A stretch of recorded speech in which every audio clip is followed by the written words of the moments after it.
Quarter 2, Lesson 10. Wearing God's Armor. Power Text.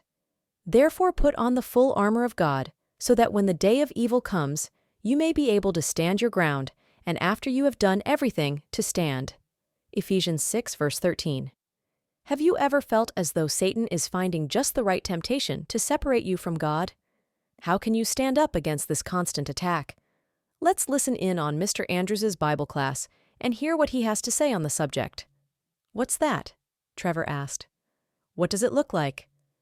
Trevor decided to play it safe. No smart answers. I don't know, he said. Mr. Andrews finished his sketch on the blackboard. He put down the chalk and dusted his hands together. Does anybody know what this animal is? He asked. A tadpole? Marianne suggested. A lizard? Matthew asked. I might as well put you out of your misery, Mr. Andrews responded. You already know that I'm not the world's greatest artist. It's an animal you've never seen before. He grinned at the class. It's a turtle without its shell. I wonder why I didn't think of that, Trevor mused out loud. The class laughed. Okay, Mr. Andrews said, getting down to business. So you've never seen a turtle without a shell.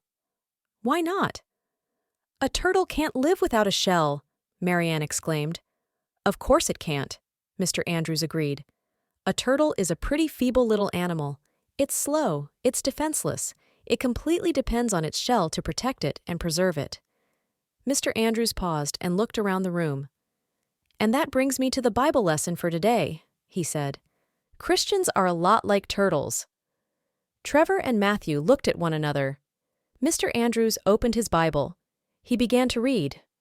Put on the full armor of God, so that you can take your stand against the devil's schemes. Ephesians 6, verse 11. Mr. Andrews looked up. Does anyone remember what the Bible says about the devil? He is going around like a... I know. Matthew waved his hand in the air. Like a roaring lion, seeking whom he may devour. That's what the Bible tells us, Mr. Andrews said. It tells us that we are no match at all for the devil. We are like little turtles without shells. But God gives us armor, Marianne put in. He gives us protection. That's right, Mr. Andrews agreed. And God's armor covers all of us. He gives us salvation for a helmet to cover our heads. He gives us his righteousness as a body armor. He gives us truth as a sturdy belt. He even protects our feet with the peace of his good news. He doesn't leave any part of us out there exposed to danger. Look in Ephesians 6 and find out what he gives us for a shield. I've got it, Trevor said. In addition to all this, take up the shield of faith, with which you can extinguish all the flaming arrows of the evil one, he read, verse 16. That tells us that Satan is shooting fiery arrows at us, Mr. Andrews pointed out. It doesn't say that he might, it says that he is. But God gives us a shield to protect us, a kind of double protection between us and our enemy. A shield and armor. Think how hopeless life would be if we didn't have God's armor. This is what I want you to remember, Mr. Andrews continued. We are in a war. On our own, with our own strength and power, we would be absolute losers in a battle with the devil. There's no question about it. But when we are protected by the armor that God provides, we will be absolute winners. Every time. No question about it. Because he has already won the war. Notice the next part. Matthew added in. It says, and pray in the Spirit on all occasions with all kinds of prayers and requests. With this in mind, be alert and always keep on praying for all the Lord's people. Verse 18.